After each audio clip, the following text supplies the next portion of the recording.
사랑하고 축복합니다. 한번 인사하십시다. 축복합니다. 우리 사람은 내가 태어나서 무슨 일을 해야 할지, 어떤 직업을 가져야 될지 잘 알지를 못합니다. 자기의 시각과 경험의 범주 내에서 직업을 선택합니다.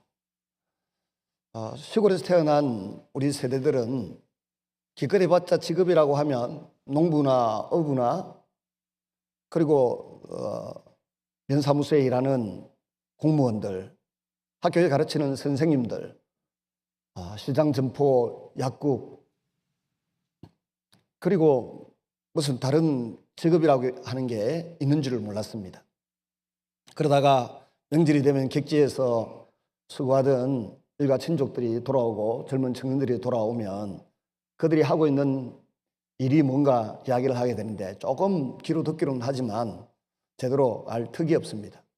저는 우리 교회 아이들이 중고등부 수련회를 가면 반드시 대학 캠퍼스에서 진행되는 수련회에 가도록 그렇게 늘 권고를 했고 우리 아이들이 그렇게 해서 일정의 성과가 있었던 것 같습니다. 사람이 일생을 살면서 직업 하나 선택하는 것도 힘이 들지만 정말 후회함이 없이 자신을 돌아보고 하나님 앞에 칭찬받을 만한 생의 목적을 갖는 것 너무나 힘들고 어려운 일입니다. 근데 중요한 것은 사람은 그 목적만큼 귀한 사람이 되기도 하고 목적만큼 선한 사람이 되기도 합니다. 내가 꼭 마음에 품은 목적, 머릿속에 갖고 있는 생각이 귀하면 귀할수록 귀한 사람이 되고 선하고 천박할수록 선하고 천박한 사람이 되는 것입니다. 따라서 목적이 없다고 하면 그는 아무 가치 없는 인생을 사는 것이 됩니다. 비록 우리가 큰 일을 못한다 하더라도 이렇다 할 위대한 역사는 남기지 못한다고 하더라도 목적만큼 분명히 해야 합니다. 우리의 생의 목적이 하나님의 뜻에 합당하게 될 때에 하나님께서 그 목적에 합당한 대로를 인도해 주실 줄로 믿습니다. 또한 거기에 도달하는 기쁨과 영광도 주실 줄로 믿습니다. 사도 바울은 철저하게 복음을 전파하여 영혼을 구원하고 하나님의 교회를 세우고 하나님 나라를 확장해 나가는 일에 내가 조금이라도 쓰임받을 수 있으면 내 목숨도 아깝지 않다, 죽음도 아깝지 않다, 그렇게 외치면서 일생을 살았습니다. 갈라디아서 1장 15절 16절에 보시면 그러나 내 어머니의 태로부터 나를 택정하시고 그 은혜로 나를 부르신 이가 그의 아들을 이방에 전하기 위하여 그를 내 속에 내시기를 기뻐하셨을 때에 내가 곧 혈육과 의논하지 아니하고, 주님이 자기 속에 나타나고 임했다는 것입니다. 근데 이 말씀의 핵심은 한마디로 나는 외국인들에게 주의 복음을 전하는 것이 인생의 목적이고 그것을 위해서 이 땅에 태어난 사람이다, 이렇게 고백을 하고 있습니다. 바울은 그가 태어난 장소로 보나 자라난 문화나 교육으로 보나 피할 수 없이 복음을 위한 존재라고 자신의 존재 의미와 가치를 아주 절실하게 인식을 했습니다. 때문에 복음을 전하지 아니하면 살 필요조차 없고 또 그렇게 하지 아니하면 화가 자기에게 미칠 것이다 라고 말했습니다. 우리가 한번 인생의 목적을 정했으면 그것이 흔들리지 말아야 합니다. 계도수정을 너무 자주 하는 사람이 있다고 하면 그는 불행한 사람입니다.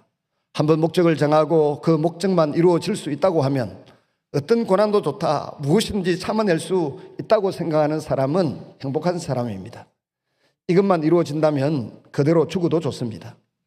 어떤 손해가 있어도 좋다는 마음의 소유자는 위대하고 강합니다. 마침내 그는 모든 실패를 딛고 일어서서 승리할 것입니다. 지금 사도 바울은 자신이 복음을 위해서 세상에서 태어났다는 것을 확실히 믿고 그 목적에 비추어 자기의 생을 비판하고 있습니다. 자신이 이제까지 겪어온 인생의 사건들 하나하나 복음에 비추어서 다시 되돌아보고 조명하고 있습니다. 복음 전파라고 하는 시금석으로 그의 삶을 재평가합니다. 그래서 복음 전파에 플러스가 된 것이면 성공이고 복음 전파에 마이너스가 된 것이면 생의 실패로 이렇게 결론을 내립니다. 내가 고난을 당하느냐 당하지 않느냐는 중요하지 않았습니다. 요즘 말로 돈을 많이 버느냐 명예를 얻느냐, 출세를 하느냐, 하지 못하느냐, 여기에는 아무 상관이 없었습니다. 사도 바울은 오직 복음 전하는 일만 성공적으로 진행한다면 그 거룩한 일을 위해서 내가 긴유하게 사용될 수 있다고 하면 아무것도 바랄 것이 없다는 마음으로 평생을 살았습니다. 그래서 오늘 본문 빌립보서 1장 20절에 말합니다. 살든지 죽든지 내 몸에서 그리스도가 존귀히 여김받도록 하려 한다. 자신의 생애를 통해서 그리스도의 이름이 높여지기를 바라는 사도 바울의 뚜렷하고 고상한 목적이 여기에 나타나 있습니다. 자신을 통해서 예수님이 높임받고 예수님이 존중받을 수 있다고 하면 나는 무슨 일이든지 할 수 있다. 또 본문 12절에서는 형제들아 내가 당한 일이 도리어 복음 전파에 진전이 된 줄을 너희가 알기를 원하노라. 여기서 내가 당한 일이라고 하는 것은 도리어 복음의 진전이 된 줄을 너희가 알기를 원하노라. 여기서 내가 당한 일, 나의 당한 일이 뭐겠습니까? 예수님 만나기 전의 일이나 만나고 난 이후에 걸어온 일생 전체를 볼 때 이 모든 것이 하나로 합력하여 선을 이루었고 복음 전거에 도움이 되었다는 것입니다. 좁히면 다마스쿠스로 가는 그 길에서 하늘로부터 정오의 태양빛보다 더 강력한 빛으로 함께 하셨던 우리 예수님을 만나고 난 이후의 삶을 말하기도 합니다. 1차 전도여행, 2차 전도여행 중에 이제 빌립보서에서 자주장사 루디아에게 복음을 전했고 그게 교회가 세워졌습니다. 근데 핍박이 나고 어려움이 일어나자 데살로니가로 가서 3주, 베리아로 갔다가 또 아테네로 쫓겨갔다가 아테네에서 큰 두려움과 불안 속에 고린도로 갔습니다. 그러고 난 이후에 두려워 떨고 있는 바울에게 하나님께서 나타나셔서 말씀하십니다. 바울은 위기 때마다 하나님이 나타나셨습니다. 고통스러울 때마다 하나님이 나타나셨습니다. 하나님이 나타나셔서 그에게 말씀을 하셨습니다. 두려워하지 말라. 이 성에서 너를 해할 자가 아무도 없다. 담대히 하나님의 복음을 전하라고 말씀하셨습니다. 저도 저희 생애에 가장 힘이 들고 고통스러울 때마다 주님이 찾아오시고 나타나십니다. 그리고 선명하게 말씀하십니다. 처음에는 깨닫지를 못했는데 이제는 이번에도 경주에서 집회를 하고 있는데 수요일 오전이었습니다. 이건 동그란 정반입니다만 생선을 넣는 정반에 접시에 고등어 하나가 잘 요리된 채로 칼집을 3개 내어서 누군가가 들고 오더니 제 앞에 놓고 갔습니다. 제가 받아놓고 이걸 어떻게 먹나 한참을 들여다보았습니다. 이게 무슨 일인지 모르겠더라고요. 성도님들도 몇 분 오셔서 1박 2일 계시고 혹은 다녀가시고 그렇게 하셨습니다만 어떤 분하고 같이 저녁에 오신 성도님들하고 식사를 하다가 우리 집사님들 두 가정하고 식사를 하다가 제가 그 이야기를 했어요. 이게 무슨 말, 뭔 의미인지 모르겠다. 근데 심야 기도회를 하러 왔는데 기도회에 앉아서 기도하고 있는 중에 제가 가장 아파하고 괴로워하던 문제에 대한 해결책이 이거였구나 하는 것을 깨닫게 되었습니다. 그래서 혼자 많이 울었습니다. 종종 주님은 하나님의 사람들이 자기 인생길을 걸어가다가 위기가 닥치고 고통스러운 일이 찾아올 때 나타나셔서 말씀을 주시고 그림을 주시고 친히 들려주시는 은혜들이 있음을 믿으시기를 바랍니다. 사도 바울은 고린도 교회에서 그런 하나님의 음성을 들었습니다. 예루살렘에서도 하나님이 천부장의 영문 안에 있을 때 그 오른쪽 어깨에 손을 얹으시고 말씀하셨습니다. 네가 로마에 갔어도 예루살렘에서 복음을 전한 것처럼 전하게 되리라. 그리고 2년간의 감옥 생활을 합니다. 천부장의 막사에서 가이사라 감옥에서 2년, 그리고 죽음의 고비를 넘겨가며 저 로마로 항해해서 가게 됩니다. 사도 바울이 오늘 여기서 말하는 나의 당한 일이라고 하는 것은 이 모든 것도 포함되겠지만 한마디로 협소하게 좁혀서 생각해 보면 지금 감옥에 갇혀 있습니다. 이걸 다 합쳐보면 세월이 5년입니다. 처음에 연금 상태로 2년도 있었죠. 나와서 석방되었다가 다시 지금은 시위대 뜰 안의 감옥에 2차로 투옥되고 감금이 되었습니다. 그럼 가이사라에서 2년, 로마에 도착해서 연금 생활 2년, 그 다음에 다시 나와서 조금 활동을 하다가 또 감옥에 갇혀 있는 이 상태에서 마지막 빌립보서, 골로새서 이 옥중 서신을 쓰고 있는 것 아니겠습니까? 5년간의 감옥 생활이 있었습니다. 근데 돌아보니까 이 5년간의 감옥 생활 동안 자유도 잃어버리고 사람도 마음대로 만나지 못하고 마음대로 말도 못하는 그런 세월을 살고 있지만 지금 결산을 해보니까 하나님의 복음 전파에 진전이 되었다. 과거 같으면 복음의 전파에 어떤 결과가 나타났다. 이렇게 말씀하셨던 것을 볼 수가 있습니다. 여러분, 사도행전 24장에서 27장까지를 기회가 되시면 한번 앉은 자리에서 읽어보시기를 바랍니다. 바울이 감옥에 갇히지 않기 위해서 얼마나 애쓰고 노력했는지 아십니까? 예루살렘에 갔는데 그를 잡아서 핍박하려고 하는 사람들에게서 핍박을 면하려고 머리도 깎고 결례식도 행하고 유대인들의 법에 어떤 그 미움받지 않기 위해서 애를 쓰고 노력했습니다. 그럼에도 불구하고 오해를 받아서 이방인을 데리고 성전에 들어갔다는 누명을 뒤집어쓰고 감옥에 갇히게 되었습니다. 감옥에서 해방되면 바깥에서 그를 죽이려고 살해 의지를 불태운 사람들이 40여 명이나 호시탐탐 기회를 엿보면서 대기하고 있었습니다. 감옥에서 허송 세월을 2년이나 보내고 있으면서 마지못해서 자신에게 있는 로마 시민권을 이용해서 황제에게 상소장을 올립니다. 시민권 자랑도 아닙니다. 편법을 쓰고 싶어서도 아닙니다. 다만 복음 전파를 위해서 가이사라 감옥에서 나와야 하겠기에 로마에 상소하는 것입니다. 이리하여 결국 사도 바울은 제수의 몸으로 묶인 채 로마로 호송됩니다. 로마에 가는 길은 평탄했습니까? 배 안에 276명이 탔습니다. 요즘 같이 엔진으로 동력선으로 항해를 해도 그 많은 사람들을 태우기가 쉽지 않습니다. 울릉도 과거에 다니던 배가 약 400명까지 탔다는 이야기가 들립니다. 그런데 큰 배에, 돛담배에, 풍력을 이용하는 이 돛담배에 그런 사람이 탔습니다. 선주, 선장, 로마 백부장이 주도권을 가지고 항해를 해 가는데 하나님의 계시를 받은 바울이 안 된다, 겨울을 여기서 나고 가자 그러는데 자신은 제수의 몸에 불과하니까 누가 말을 듣습니까? 결국 미항에서 베닉스에서 겨울을 나기로 하고 항해를 거듭하는 중에 거센 바람을 만나서 배가 파선 직전까지 나아갑니다. 처음에 선주와 군인들이, 선원들이 이제 짐을 버렸습니다. 나중에는 군인들이 호송하는 제수들이 사고 칠까 봐 제수들을 다 죽이려고 합니다. 백부장이 가만히 보니 바울이 범상치 않습니다. 주변에 시중되는 누가 같은 사람도 있고 아리스토고 같은 사람도 있고요. 그리고 그가 하는 말이 이상하게 믿음이 가고 근의가 있습니다. 그래서 바울을 살리기 위하여 다른 제수도 살립니다. 멜리데 섬에서 3개월을 보내면서 하나님의 사람으로 점점 드러나는 모습을 봅니다. 결국 천신만고 끝에 로마에 도착합니다. 그리고 임금 생활을 2, 3년 합니다.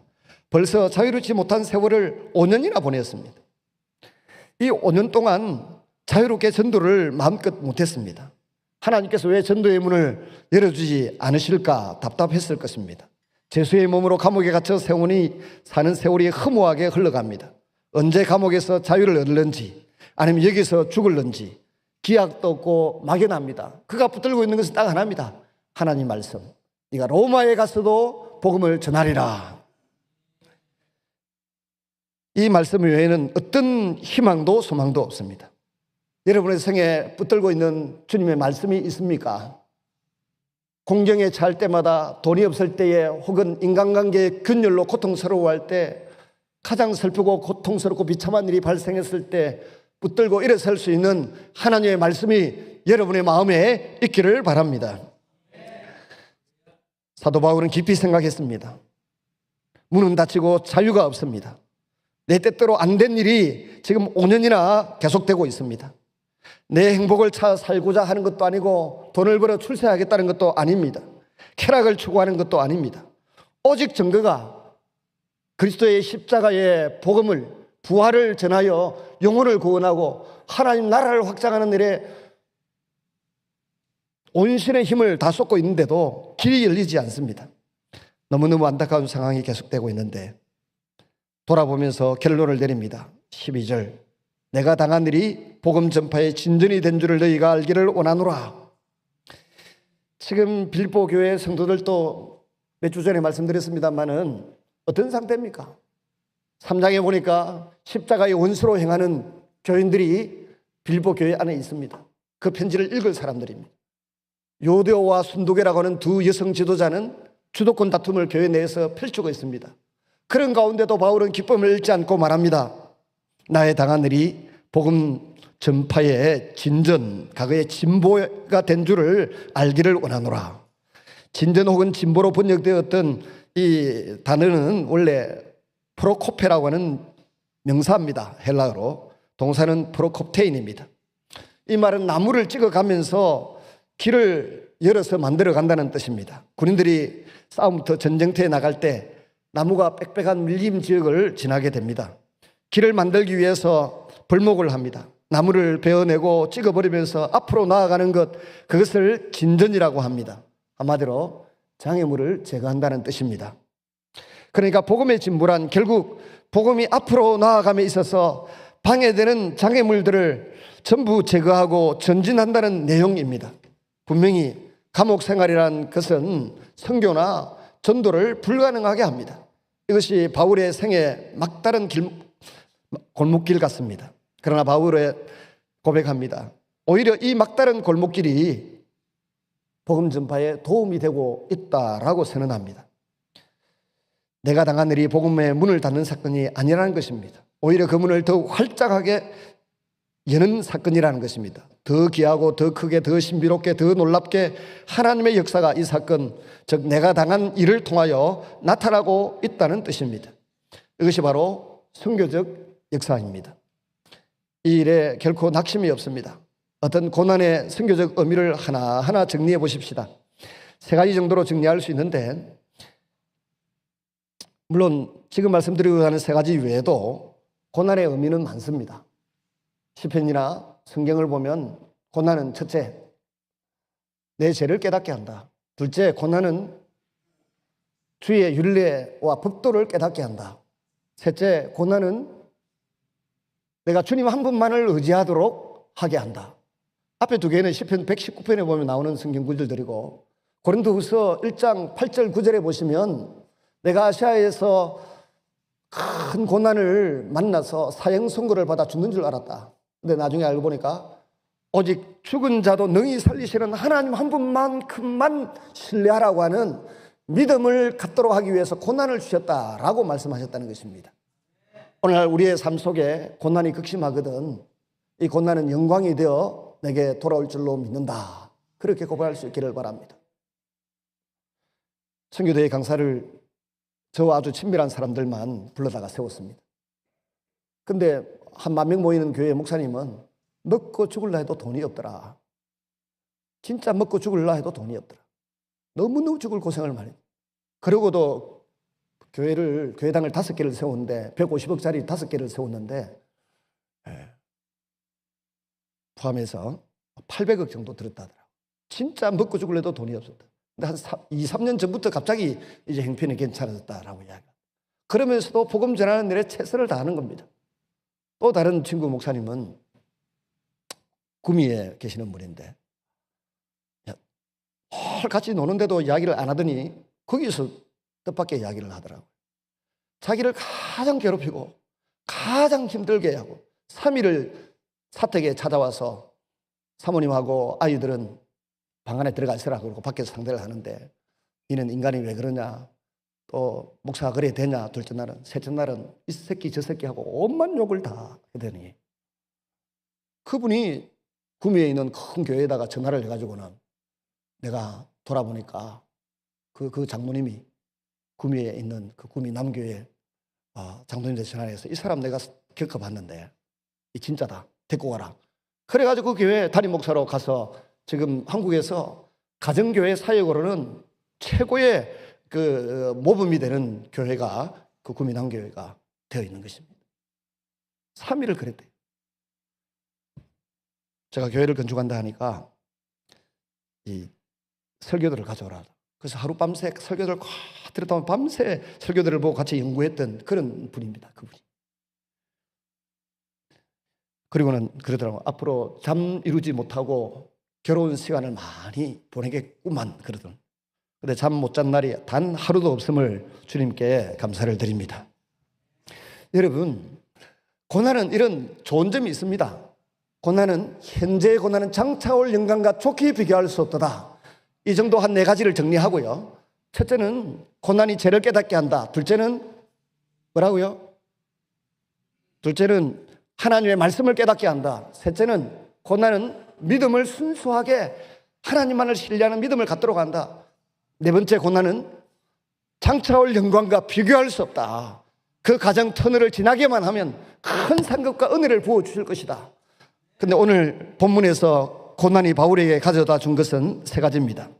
첫째, 복음은 복음을 순수하게 한다. 우리가 전도할 때에 여러 가지 엉뚱한 것들이 섞일 수 있습니다. 고난당할 때 이제 전하는 복음은 순수하게 액면 그대로 전할 수밖에 없습니다. 우리가 평안할 때, 전도할 때 뭐라고 말합니까? 아이고, 교회 좀 가십시다.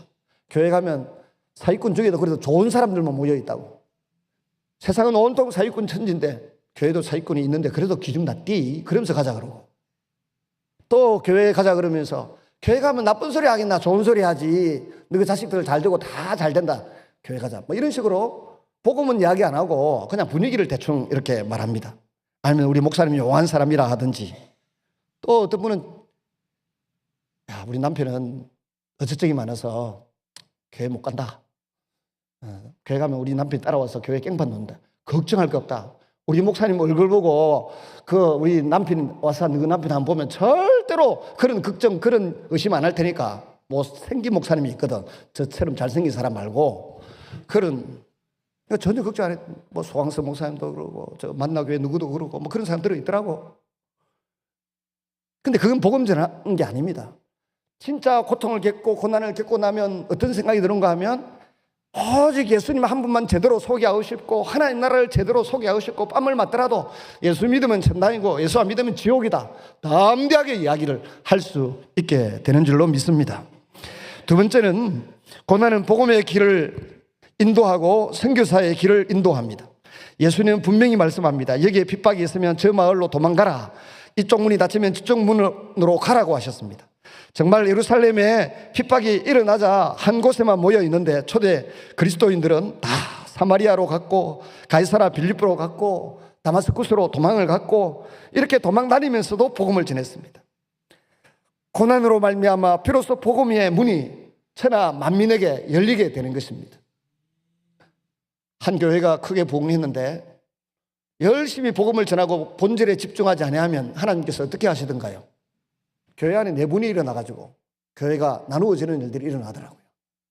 우리 고신총회 안에는 아주 모범적인 사례가 있습니다. 영도에 가면 1영도 교회, 2영도 교회, 3영도 교회, 7영도 교회, 8영도 교회, 9영도 교회, 10영도 교회, 11영도 교회, 12영도 교회, 13영도 교회까지 봤습니다. 싸우지 않고 그냥 이 지역에서 사람이 차면 저 지역에 교회를 세웠습니다. 이번 주간에 듣자니 부산 수영로 교회가 큰 일을 결단했다고 합니다. 주일 아예 예배를 안 하고 문을 다 닫아버리려고 했대. 수영로 교회 오지 마라, 집 근처에 있는 가까운 교회로 다녀라, 문을 닫는 한 주. 옆에 이번에 강사로 왔던 그 목사님에게 제 친구가, 야, 너희도 문 닫아라. 10,000명이나 모아가 뭐 하겠노? 우리는 여기저기 다 흩어가지고 5개나 세웠다 이거 막 이래 샀는데 문 한번 닫아라. 그러니까 옆에 있는 작은 교회를 살려야 된다. 그런 운동을 벌이고 있습니다.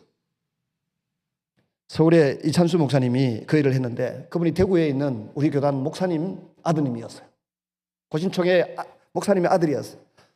그분이 설교하면서 그러더랍니다. 우리 아버지가 은청이었다. 말을 제대로 못했다.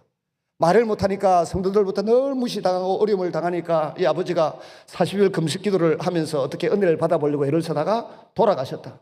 그래서 나는 교회, 교인, 목사하면 진절머리 나서 목사를 안 하려고 미국으로 가서 공부하러 갔다가 거기에 주저앉아서 사업하고 있다가 돌아와서 이렇게 목회를 하게 되었는데 뭐 이러면서 몇 년 전에 교회를 다 나누어서 30개 200명 혹은 1000명 300명 쭉 교단 교파를 가리지 않고 우리 그건 합동적 교회인데 고신 목사만 해도 4명인가 5명인가 교회를 그렇게 받아서 벌써 교회가 수천 명이 되는 교회들로 성장한 교회도 있고 뭐 어떤 교회는 몇 개는 문도 아예 닫았다 하더라고요. 그런 일을 펼쳐가는데 왜 그렇게 합니까? 자기 기업이고 돈이 명예가 목적이면 그렇게 하겠습니까? 오직 예수님이 높임 받으셔야 되고 영혼들이 주께로 돌아와야 되기 때문에 그 일을 하는 줄로 믿습니다. 세 번째는 고난은 협소한 마음을 넓게 열어줍니다.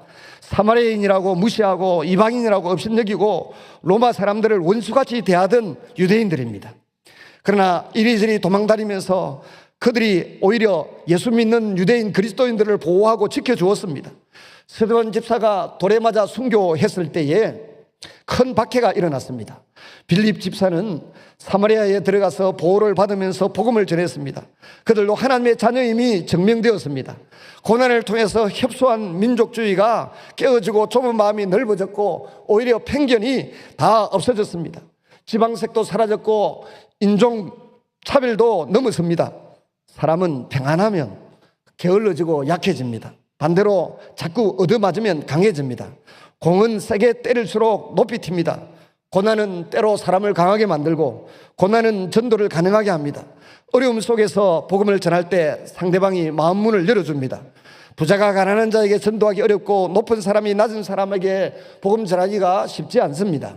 어려운 고생을 많이 한 사람만이 누구에게나 접근하고 복음을 전할 수 있습니다. 이것이 믿는 자가 때로 여러 가지 고난을 당해야 하는 이유입니다. 여기에 선교적 이유가 있습니다. 그래서 사도 바울은 자신이 처한 환난 속에서 이것이 복음의 진보가 된다는 것을 깨달았습니다. 사실 그도 처음에는 몰랐던 이치였습니다. 그러나 로마 감옥에서 몇 년 지나는 동안 여기에 이런 의미가 있었구나, 고난의 선교적인 목적과 뜻이 있었구나 깨달았다는 것입니다. 그리고 이것을 빌보 교인들이 알기를 원했습니다. 복음 전파에 진전이 된 줄을, 진보가 된 줄을 너희가 알기를 원하노라. 그러므로 슬퍼하지 말고 하나님의 일에는 결코 실패가 없다, 결코 낙심할 이유가 없다, 그렇게 외치고 있는 것입니다. 로마서 8장 28절에 우리가 알거니와 하나님을 사랑하는 자, 그 뜻대로 부르심을 입은 자들에게 모든 것이 합력하여 선을 이루느니라. 주님께서는 한 가지도 버리는 일이 없다는 뜻이기도 합니다. 디모데후서 2장 9절에 복음으로 말미암아 내가 죄인과 같이 매이는 데까지 고난을 받았으나 하나님의 말씀은 매이지 아니하니라. 나는 감옥에 있지만은 하나님의 말씀은 변함없이 전파된다고 합니다. 그런데 여기 궁금한 것은 바울이 어떻게 쇠사슬에 묶인 채로 복음을 전할 수 있었다는 이야기입니까? 시유대는 프라이토리온이라고 왕궁을 의미합니다. 그 당시에 왕은 삼권을, 입법, 사법, 행정권을, 심지어 군사권까지 한 손에 쥐고 있습니다. 때문에 적도 많고 죽이려고 하는 사람도 많습니다. 그래서 가장 신뢰할 만한 사람들을 중심으로 마을을 이루어서 그 안에서 살았다고 합니다. 대개 9,000명에서 16,000명까지 왔다 갔다 했다고 하는데 가장 믿을 만한 사람들, 군인들, 정치인들을 가지고 한 마을을 이룹니다. 그러면 그 중에 약 9,000에서 16,000명 곱하기 5명 하면 5만 명 이상이 한 마을을 이루고 사는데 시위대, 진위대, 이 뜰에 있는 사람들에게 바울이 복음을 전할 수 있는 기회를 얻게 되었다, 그런 이야기입니다. 이 귀족들, 이 군인들, 고관들 모두가 영향력 있는 사람들입니다. 바울은 긴 여행 끝에 제수의 몸으로 로마에 도착했을 때를 상상해 볼 수 있습니다. 처음에 276명이 바울에 대해서 어떻게 떠들었겠습니까? 제수로서 감옥에 간 사람, 또 선원으로서 혹은 군인들로서 함께 했던 사람들이 다 우리가 저 가이사라에서 여기까지 오는데 정말 위기를 많이 만났고 어려움을 만났는데 거기에 바울이라고 하는 키도 작고 못생긴 사람이 이상한 건세와 근위가 있더라. 그러더니 그가 하는 말대로 우리의 행로가 결정되고 좌우되더라, 뭐 이런 이야기를 하는 것입니다. 그래서 우리를 끌고 오던 백부장도 그에게는 특별 대우를 하는 것 같더라. 멜리드 섬에서는 독사에게 물렸는데도 죽지 않고 이질에 걸려서 열병에 죽어가는 사람도 머리에 손을 얹고 기도하니까 낫더라. 그리고 그가 하는 말 하나하나가 우리가 보고 있는 이 세상 나라 말고 하나님 나라 이야기도 있고 예수라고 하는 사람에 대해서 이야기하는데 그것이 기쁜 소식이고 복음이라 하더라, 뭐 이런 이야기가 로마의 삽시간에 퍼지기 시작하니까 그 시대 뜰에 있는 군인들과 그 가족들이 한 사람 한 사람 바울에게 찾아와서 이야기를 듣고 싶어 합니다. 듣고 집에 가서 들려줍니다. 이야기 듣고 싶어 하잖아요. 우리는 말을 하고 싶고 말을 듣고 싶습니다. 그래서 그 결과가 빌보스 4장 제일 마지막에 보면 가이사의 친척까지도 몇 명이 주님을 영접하고 하나님의 사람이 되었다라고 외치고 있는 것입니다. 그 당시에 니고데모처럼 로마의 고관들도 바울을 찾아왔다고 합니다. 사도행전 16장 30절에 보시면 당신이 그 능력의 사람이냐 물었다는 것입니다. 전도의 기회가 열렸습니다. 능력과 기회를 포착해서 주 예수를 믿으라. 그리하면 너와 내 집이 구원을 얻으리라고 바울은 외쳤습니다. 친구들에게 이야기하고 가족들에게 이야기하고, 그래서 시위대 뜰에 있는 약 5만여 명의 그 마을 모든 사람들이 예수를 믿는 귀한 역사가 나타났다는 것입니다. 바울이 이 사실을 알았기 때문에 그 결과 네로 황제의 박해 때에는 그의 삼촌과 친척들이 예수님을 이미 믿고 있었습니다. 도미티아누스라고 부르는데 우리는 쉽게 도미티안 황제, 그 어머니와 딸들이 예수님을 믿고 많은 고관들도 있었습니다. 이 도미티안 황제가 사도 요한이 밤모섬에 있을 때 핍박을 아주 많이 했던 그 시대의 왕입니다. 이 황제가 그리스도인들을 잡아 처형할 때인데도 그 안에 이미 자기 어머니가 믿고 친척들이 예수님을 믿고 있었다는 이야기 아닙니까? 불과 300년도 안 되어서 콘스탄틴 대제에 의해서 로마가 기독교가 이제 로마의 국교가 됩니다. 당시 로마의 그리스도인은 전체 인구의 겨우 7%에 불과했습니다. 최고 고관들이 그리스도인들이었기 때문에 그러한 역사가 가능했던 것입니다. 그러나 무엇보다 주 60년경에 사도 바울이 감옥에서 전한 이 복음이 이런 결과를 낳은 것입니다. 그것은 로마서가 큰 힘을 주었을 것입니다. 그것은 갈라디아서가 큰 힘이 되었을 것입니다. 몸은 죽여도 영혼은 능히 죽이지 못하는 자를 두려워하지 말고 몸과 영혼을 함께 멸하시는 하나님을 두려워하라고 했습니다. 바울이 로마에 도착했을 때 교회는 한 5개 정도 있었다고 합니다. 5개 가정 정도에서 몇 명의 성도들이 모여 있다가 바울이 온다는 소식을 듣고 보데올까지, 그 먼 길까지 마중을 나왔다고 하는 기록이 사도행전에 남아있지 않습니까? 28장에. 이런 바울의 행적을 보면서 우리도 우리의 삶의 목적을 선명하게 해야 되겠습니다. 우리 가정의 목적, 우리 교회의 목적, 우리 회사, 기업의 목적, 이 모든 것을 선명하게 해서 그 길을 향하여 집중할 때, 선택과 집중할 때 우리도 돌아보면서 부끄러움이 없는 삶을 살 수 있지 않겠습니까? 오늘도 하나님 앞에 믿음으로 살아가는 성도들, 말씀 붙들고 기도하며 승리하는 성도들이 되시기를 주님의 이름으로 부탁드립니다. 마지막으로 우리가 보너스처럼 듣기만 하고 읽어보지 못했던 재헌 국회 때에 이승만 박사님이 감리교 이윤영 목사님을 시켜서 대표 기도를 시켰습니다. 우리나라 재헌 국회의 첫문은 어느 목사님의 기도로 시작했습니다. 그 기도문을 저도 어제 처음 찾아가지고 목회 칼럼란에 실어 놓았습니다. 같이 한번 이 주보의 칼럼란에 보면 나오는데 한번 읽어보겠습니다. 재헌국회에 보니까 1948년 5월 31일 오후 2시 이윤영 어원 감리교회 목사 이윤영 어원의 대표 기도 일동 기립에서 기도하고 시작한 나라가 대한민국입니다. 제 친구 목사님이 우도환 목사님이라는 분이 계신데 그분이 기독교가 세운 대한민국이라는 책을 썼습니다. 제가 깊이 탐독하고 우리 교회도 나눠드리기도 하고 목사님들에게 선물도 하고 있는데 거기에 보면 김구 선생도 그랬고 이승만 박사도 그랬고, 김구 선생은 교회를 개척하여 세운 영수입니다. 안수 집사님입니다. 이승만 박사는 교회 장로입니다. 그러니 기독교가 세운 교회라 대한민국이라는 표현을 해도 전혀 손색이 없다는 것입니다. 같이 한번 읽겠습니다. 시작. 이 우주의 만물을 창조하시고 인간의 역사를 섭리하시는 하나님이시여, 이 민족을 돌아보시고 이 땅을 축복하셔서 감사에 넘치는 오늘이 있게 하심을 주님께서 저희들은 성심으로 감사하나이다. 오랜 시일 동안 이 민족의 고통과 호소를 들으시고 정의의 칼에서 빼어 일제의 폭력을 굽히시사 세계 만방의 양심을 움직이시고 또 우리 민족의 염원을 들으심으로 이 기쁜 역사적 환희의 날을 이 시간에 우리에게 오게 하심은 하나님의 섭리가 세계 만방에 정시하신 것으로 저희는 믿나이다. 하나님이시여, 이로부터 남북이 둘로 갈려진 이 민족의 어려운 고통과 수치를 신원하여 주시고 우리 민족, 우리 동포가 손을 같이 잡고 웃으며 노래 부르는 날이 우리 앞에 속히 오기를 기도하나이다. 하나님이시여, 원치 아니한 민생의 도탄은 길면 길수록 이 땅에 악마의 건세가 확대되나 하나님의 거룩하신 영광은 이 땅에 오지 않을 수밖에 없을 줄을 저희들은 생각하나이다. 원하옵건대 우리 조선 독립과 함께 남북 통일을 주시옵고 또한 우리 민생의 복락과 아울러 세계 평화를 허락하여 주시옵소서. 거룩하신 하나님의 뜻에 의지하여 저희들은 성스럽게 택함을 입어가지고 글자 그대로 민족의 대표가 되었습니다.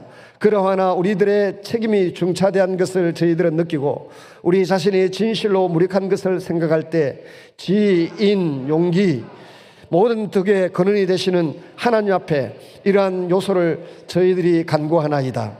이제 이로부터 국회가 성립되어서 우리 민족의 영혼이 되는 세계 만방이 주시하고 기다리는 우리의 모든 문제가 원만히 해결되며 또한 이로부터 우리의 완전 자주 독립이 이 땅에 오며 자손만대에 빛나고 푸르른 역사를 저희들이 정하는 이 사명을 완수하게 하여 주시옵소서. 하나님이 이 회의를 시작하시는 의장으로부터 모든 우리 어원 일동에게 건강을 주시옵고 또한 여기서 양심의 정의와 위신을 가지고 이 업무를 완수하게 도와주시옵기를 기도하나이다. 역사의 첫걸음을 걷는 오늘의 우리의 한의와 우리의 감격에 넘치는 이 민족적 기쁨을 하나님께 영광과 감사를 올리나이다. 이 모든 말씀을 주 예수 그리스도의 이름을 받들어 기도하나이다. 아멘. 이렇게 시작된 국회가 대한민국 재헌국회입니다. 계속해서 이 목사님처럼 우리도 나라와 민족을 위해서 기도할 뿐만 아니라 내가 당한 모든 일들 가운데서 주님을 높이고 복음 전하는 삶을 살아갈 수 있기를 주님의 이름으로 축원합니다. 같이 한번 이 나라 민족을 위해서 기도하겠습니다. 또한 우리가 하나님 나라를 위해서 기도하고 나의 형편과 처지에서 주의 복음을 전하고 영혼을 구원하는 일에 최선을 다하겠노라고 함께 합심하여 한번 기도하겠습니다. 주님이 말씀 주시고 성령으로 복음 전도의 문을 열어주시고 우리에게 입술에 건세를 다하여 주시옵소서. 우리의 삶으로 주님께 영광 돌리게 하여 주옵소서. 같이 기도하겠습니다. 살아계시고 자비로우신 아버지 하나님, 오늘 이 아침에도 저희를 호국의 달 셋째 주일을 맞이하여 하나님 앞에 나와 기도할 수 있도록 이끌어 주신 것을 감사합니다. 사랑하시는 주님, 저희들이 주님 앞에 살기를 원합니다. 복음을 전하며 살기를 원합니다. 주여 도와주시옵소서. 주여 우리의 심령에 말씀을 주시옵소서. 성령으로 능력으로 함께하여 주시옵소서. 찾아오셔서 말씀하시는 주님, 종에게 뿐만 아니라 우리 교회 모든 직분자들에게, 모든 성도들에게, 우리 다음 세대들에게도 나타나셔서 말씀을 주시고 말씀을 깨닫게 하시고 말씀을 부여잡고 남은 생을 힘있게 살아갈 수 있도록 은혜 베풀어 주옵소서. 온 세계 만방에 복음을 전하는 사람, 이 나라의 민족에게 복음을 전하는 사람, 그리고 온 지역에 있는 일가 친족 혹은 지인들에게, 이웃들에게 복음을 전하는 사람으로 살아갈 수 있도록 은혜를 베풀어 주옵소서. 바울처럼 생의 마지막 순간에 돌아보니 나의 당한 이 모든 일이 복음 전파의 진전이 되었고 진보가 있었다라고 고백할 수 있는 믿음의 사람들이 되도록 은혜를 베풀어 주시옵소서. 긍휼을 베풀어 주시옵소서. 힘을 다하시고 능력을 다하여 주시옵소서. 예수님 이름으로 기도드리옵나이다. 아멘.